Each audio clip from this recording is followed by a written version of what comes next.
KTO Radio présente À haute voix, la lecture intégrale des œuvres spirituelles majeures. Aujourd'hui, Augustin ou le Maître est là de Joseph Malègue.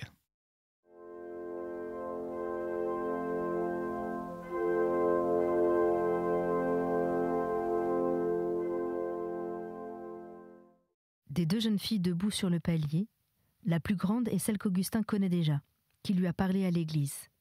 Et à la réflexion, ce fait paraît à l'enfant profondément juste et raisonnable. Il ne peut en être autrement. C'est le déterminisme des féeries. Chaque événement de ces invraisemblables heures participera de leur même couleur dorée. C'est d'elle aussi qu'émane ce rire merveilleux, encore visible sur ce visage lisse, moqueur et éblouissant, auprès duquel il est tout à fait impossible d'en regarder d'autres. Augustin est inondé d'une béatitude si dominatrice et si tendre qu'il sent immédiatement grandir entre la jeune fille et lui, organe de protection, une timidité forcenée à laquelle rien ne l'arrachera. L'enjouement cérémonieux de son père, la musique de ses paroles à elle, tout cela traverse douloureusement le silence où le petit garçon s'enferme. Son cœur reste baigné dans une douceur folle, farouche et pleine de honte qui va rester un de ses grands secrets. Et elle s'en va. Par le même escalier qu'ils viennent de monter, elle descend avec sa compagne pendant qu'ils entrent tous les deux. Occupé aux conversations liminaires avec la femme de chambre, son père remarque à peine qu'il se retourne impulsivement pour revoir celle qui s'en va, maintenant qu'est disparue l'oppression de la présence et qu'un terrible regret la remplace. Une main gantée de blanc lui fait signe pour sa confusion et pour sa joie. Le reste est noyé sous des épaisseurs de passé. Peut-être même cet étrange trouble ne surnage-t-il que parce qu'Augustin est revenu bien des fois, en les alourdissant sur les traits primitifs. Il se souvient de parquets d'un noir brun, compliqués et symétriques. Des meubles graves présentent une immobilité si noble que serait blasphématoire l'idée de les faire servir, d'y placer par exemple du linge ou du pain, de tirer sur les cuivres des poignées. Le bruit de leurs deux pas mêlés s'est arrêté net, bu par de hautes laines. Augustin se trouve dans la brusque lumière verte d'une pièce immense, percée de baies sur les mêmes paysages de jardins qui figuraient déjà au rez-de-chaussée. D'autres meubles, parents des premiers, mais haussés de tons fauve doré, solennels, voisinent avec maintes choses, de leur sorte, de leur caste, dont le détail est perdu. Ils doivent être capables d'engager avec elles un dialogue dans leur langue humaine, avec leurs mots d'autrefois.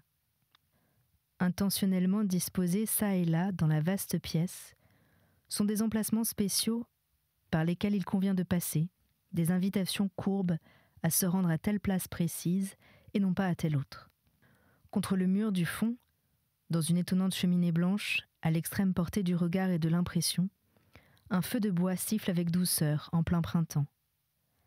L'extraordinaire parfum dont on voit bien, maintenant que celui de l'escalier n'était qu'une imitation,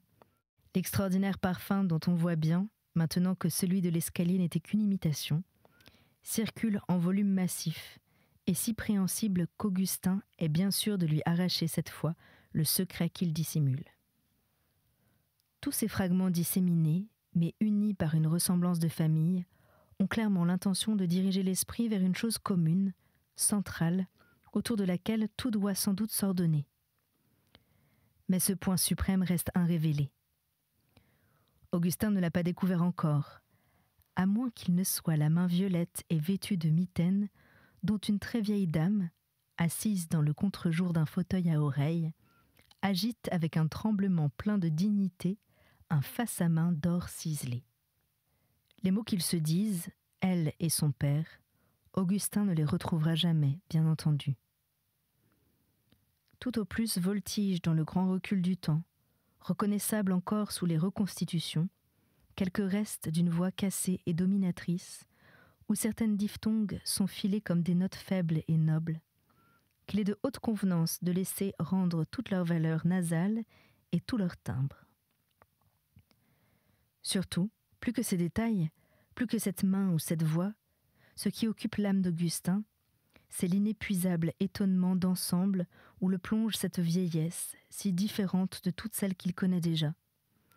Des loueuses de chaises de l'abbatiale, de la vieille femme d'en bas, de n'importe quelle autre vieille femme. C'est une vieillesse soigneusement maintenue et pénétrée par les incomparables aromates que secrètent tous ces environnements. Comme le vague jaune miel imprégnant le marbre blanc de la cheminée, ou la terne eau glauque logée dans la glace, la distinction jointe à cette vieillesse est un caractère extérieur lentement déposé par l'âge, devenu motif ornemental, chargé de déceler son rang social et son style. Docilement assis sur sa petite chaise, Augustin en subit la silencieuse et opprimante grandeur. Brusquement, prend vol l'idée unique et suprême incluse en toutes ces choses, qu'elles expriment toutes, chacune avec sa nuance, non seulement l'odeur, mais aussi le feu de bois, le long passé des meubles, les baies sur les jardins, jusqu'au reflet des verres hypermétropes parmi les ciselures du face-à-main en or. Cette idée, si longtemps cherchée, Augustin la découvre enfin, est celle de marquise. On s'en rend compte si l'on prolonge li et les pour qu'ils aient le temps de dire tout ce qu'ils ont à dire avant d'expirer. Marquise douairière.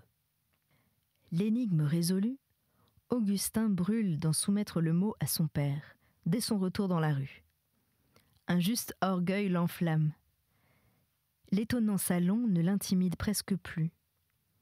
Là comme partout, l'éclat de l'évidence a porté son apaisement et sa sérénité. Même la vision radieuse de tout à l'heure, elle est aussi mordue par l'idée, y perd peut-être quelque chose de son caractère ineffable. Car Augustin est encore trop ingénu, trop agissant, trop animal pour dépasser par ses rêves les apports du réel, en distendre les dimensions authentiques. Il est trop petit aussi pour savoir que le grand air et les 1000 aventures de la rue vont ternir l'éclat de ces images, enfêler le pur émail, l'émietter sur les trottoirs du retour. Avant qu'il ait le temps d'attaquer le sujet de la marquise douairière, voici qu'un monsieur aborde son papa. Il s'appelle monsieur Marguillier. Augustin l'a déjà vu une fois et ne l'aime pas. Il a tiré par amitié l'oreille d'Augustin. Il a tiré trop fort et lui a fait mal. Il porte une serviette sous le bras, comme un professeur. Sur son visage, entre des favoris rasés, réside à demeure un clignotement permanent de ruse et de force. Leur dialogue est plein de familiarité tutoyante, émaillé de mots nouveaux et impressionnants.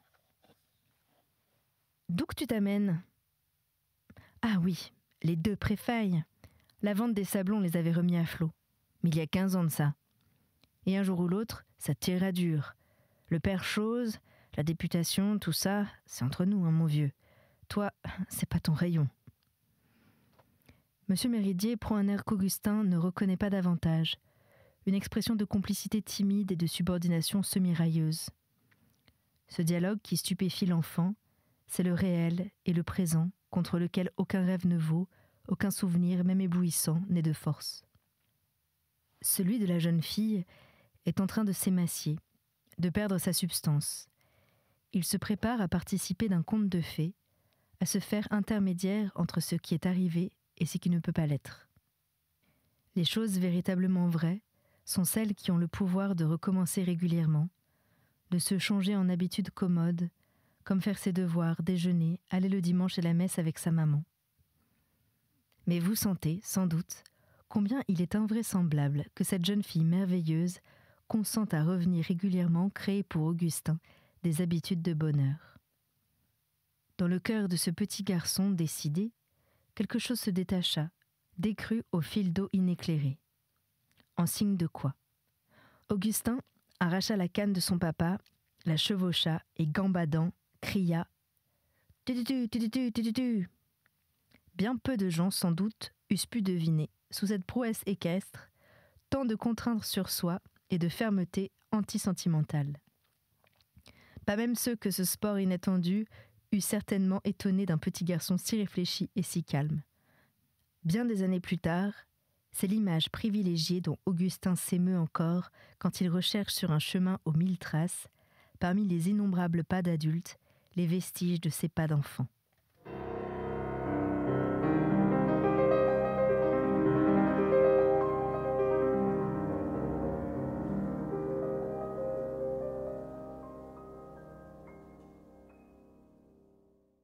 L'autre compartiment de souvenirs était réservé aux hautes terres du Cantal.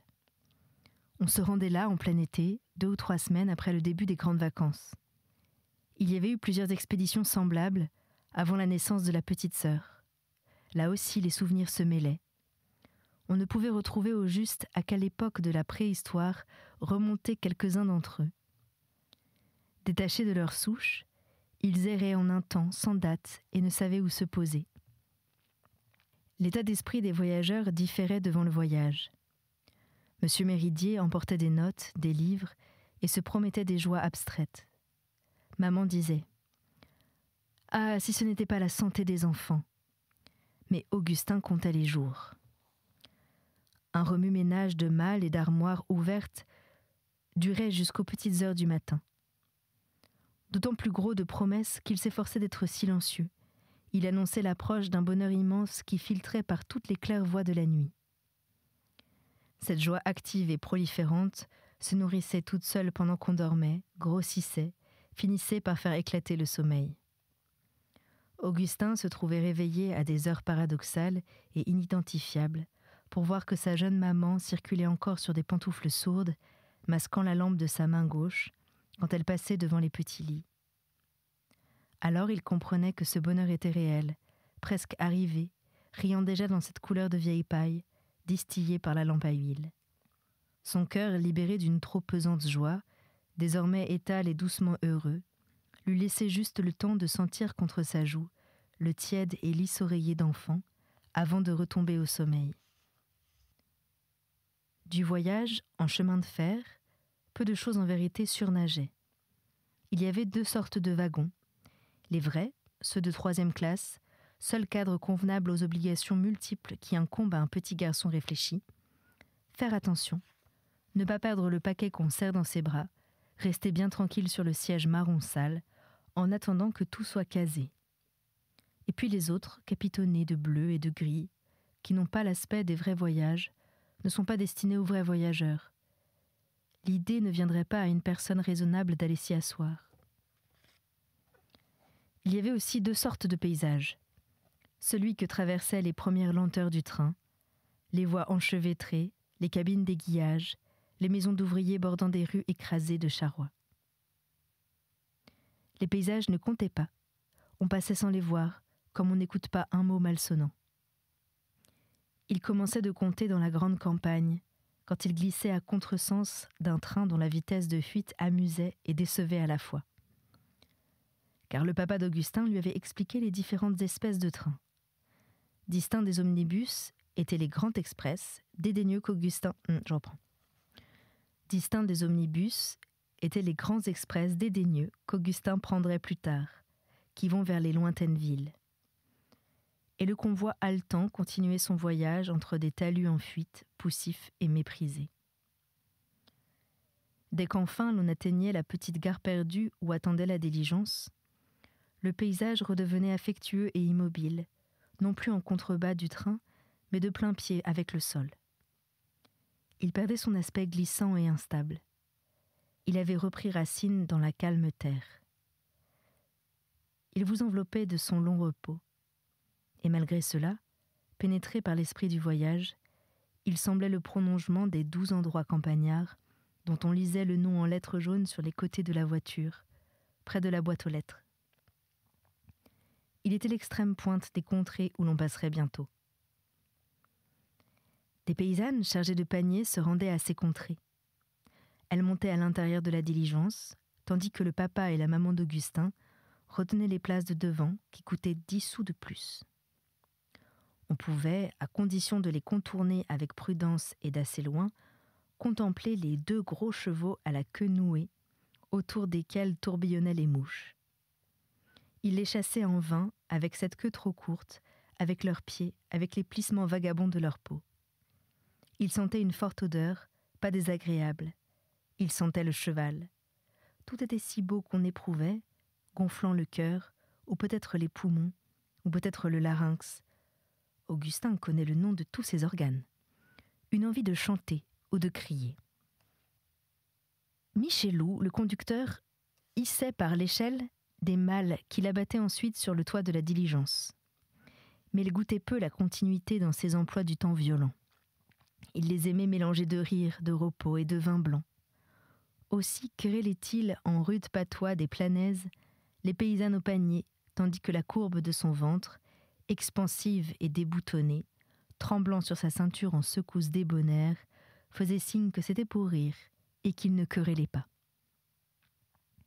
Quand tout était chargé, les bâches posées, le véhicule déjà dans cette puissante immobilité d'avant les démarrages, Michelou décevait encore ses clients en s'enfonçant en profondeur d'une des deux auberges qui contemplaient la gare. La diligence attendait, interdite et stupéfaite, comme un énorme enfant abandonné. L'auberge rendait un Michelou tout frais, mal essuyé, humide encore. Ses grands mouvements de bras exprimaient un vague pathétique. Au hasard de la trajectoire, le dos de sa main trouvait l'occasion d'assécher ses moustaches, d'un air désespéré, tandis qu'il déplorait, par le reste de son geste, de n'avoir même pas le loisir d'effectuer correctement cette opération, pourtant fort nécessaire.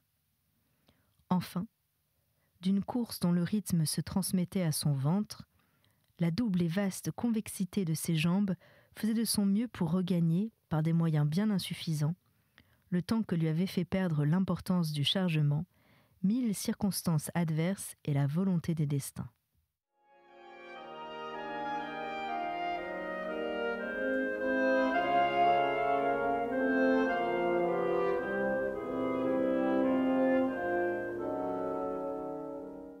Alors, le vrai paysage commençait. C'était une de ces plaines minces et longues, prises entre l'écartement provisoire des éperons boisés. Dans la densité de leur grasse substance d'herbe, se cache la saveur des terres alluviales et l'imprégnation profonde des eaux. Des odeurs de foin sec et d'étable envahissaient l'air des villages, ceux du moins qui se laissaient traverser. Mais d'autres, plus secrets, tournaient le dos à la route. Derrière le profond écran des buissons percés de trous de poules, on ne voyait que leur envers. On ne savait de leur vie qu'un morceau. Ils ressemblaient au milieu trop court d'une belle histoire, dont on ignorait toujours le commencement et la fin. Elle parlait si bas qu'un certain nombre de kilomètres avaient dû passer avant que vous vous en aperceviez. Mais vous compreniez alors que c'était votre faute et qu'elle parlait déjà depuis longtemps. Bien sûr, elle ne savait dire aucun mot qui fût clair, prononçant par exemple, comme eût fait un livre d'images, « Ce champ de blé est d'un jaune riche » ou « Cette meule de foin est pittoresque ». Qu'importe. Un grave et sensible petit garçon de 7 ans sait se passer de mots pour apercevoir, diffus et en suspens, dans la campagne, un mélange de bonheur et de bonté qui n'a besoin pour se poser d'aucun visage d'homme. Mais, affectée de timidité subite, lorsque maman regarde son petit enfant pour lire dans ses yeux la transparente joie qu'elle espérait, Augustin cache brusquement sa joue et son front contre les bras maternels. Il entend par-dessus sa tête « Allons, allons, gros bêta, aide-moi donc à tirer les paniers !» Nulle apparence maintenant que le paysage ait jamais parlé. Tout n'est que rondelles de saucisson, fruits, fromage, comme la fameuse statue n'était qu'odeur de rose. Des carrés d'un papier spécialement friable dégorgent sur les genoux de maman de bonnes tranches de grillades froides. On verse avec précaution du sel sur des œufs durs. La petite fille veut boire avant de manger. Il faut parlementer longtemps pour l'en dissuader. On transmet à papa les portions qui lui reviennent, avec un verre de vin qui tremble au bout d'un bras. Des gouttes de vin, des pelures de saucisson et de fromage tombent sur la belle caisse jaune. Augustin se sent fort anxieux de ce qu'au prochain arrêt fera Michelou. Un instinct secret et blasphémateur lui suggère qu'en cas de conflit, son père ne serait pas de force. Mais Michelou dit seulement « Ah ah, vous avez fait boire la petite famille !» Et en même temps que des grimaces et des clignements sur un visage devenu soudain plissotté et resté Rubicon, lui donne un air de camaraderie complice, une familiarité et presque une amitié née d'un vice commun. Hélas, rien ne dure qui ne change.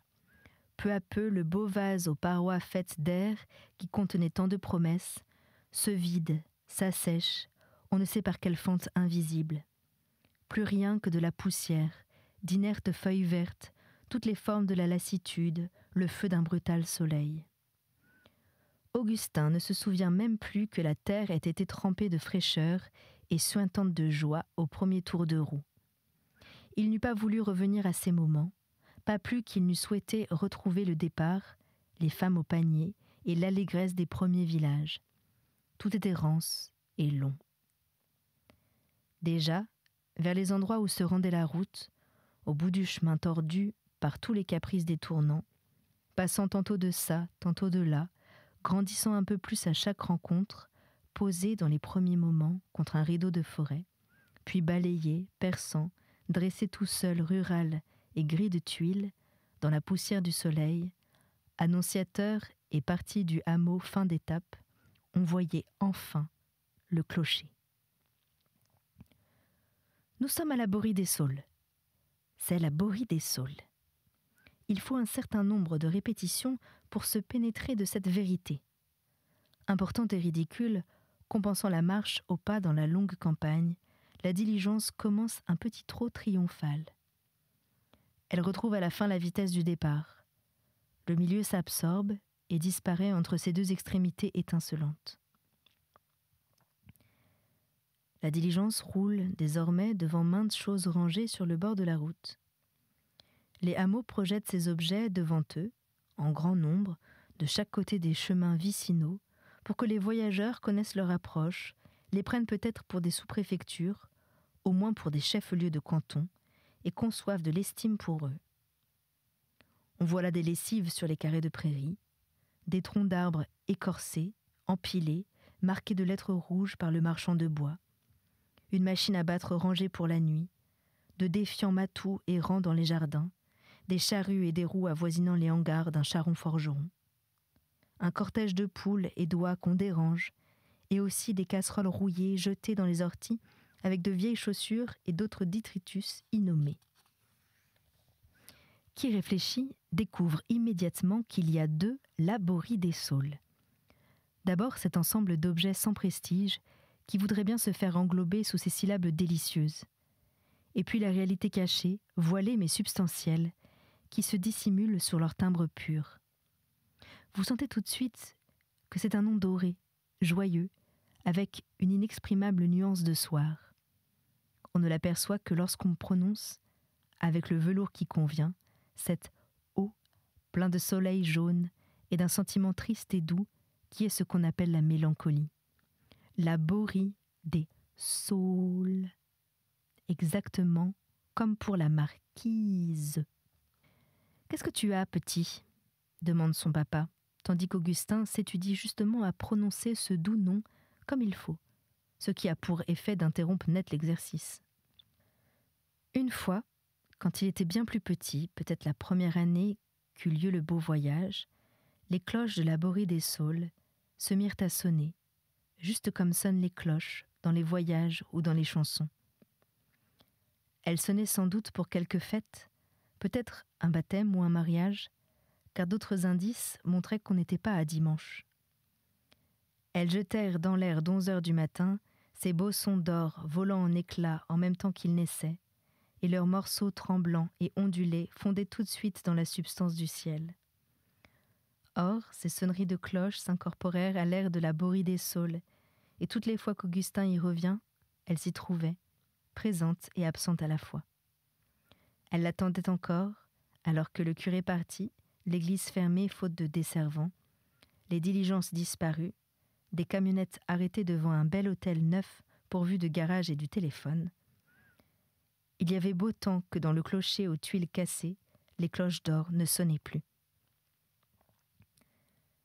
Mais en ces anciens jours, l'abori des Saules n'avait qu'une auberge qui s'appelait Hôtel de la Providence et du Cheval Blanc. À l'appui de cette désignation, les restes d'un cheval blanchâtre piaffaient sur une enseigne verte. Quant à la Providence, le thème était trop abstrait pour la peinture. On descendait là. Les événements se multipliaient avec une nouveauté inépuisable. Les flancs des chevaux battaient. La diligence s'ouvrait, se dévêtait de ses bâches, s'épanouissait. Tout le groupe exprimait fortement l'idée d'une tâche énorme, correctement accomplie. Un vieil homme barbu et doux, que maman appelait Piarounet, prit la petite Christine dans ses bras. La petite pleurnichait, se rétractait. On lui expliqua que tout le monde maintenant allait monter dans la belle voiture de tonton. La voiture à 4 roues, précisait Piarounet. Alors elle protesta, ne voulant pas que les autres voyageurs, ceux de la diligence, y montassent avec elle. Les longues jambes paternelles dessinaient en l'air des tâtonnements méticuleux avant de poser leurs semelles sur les marchepieds. Cependant, d'effrayants bruits de malles retentirent au fond de la diligence. Michelou reprenait à l'arrivée cet air d'Hercule féroce et familier, quitté depuis la gare et remisé quelque part sous les bâches pendant son inutilisation. Piarounet expliquait que le Mestreval était aux foires, qu'il ne rentrerait que le soir, que lui, Piarounet, le remplaçait, que, dans le grand domaine, tout allait pas trop mal et qu'il n'y avait pas trop à se plaindre. Puis il s'en revint avec tranquillité vers des gens qui étaient là. C'était À Haute Voix, une émission de KTO Radio. Aujourd'hui, Augustin ou le maître est là de Joseph Malègue. Lecture, Anne-Céline Pellarini. Captation et réalisation, Aymeric Plouminec et Thibaut Dagalier. Une émission disponible en podcast sur ktoradio.com et sur l'application KTO Radio.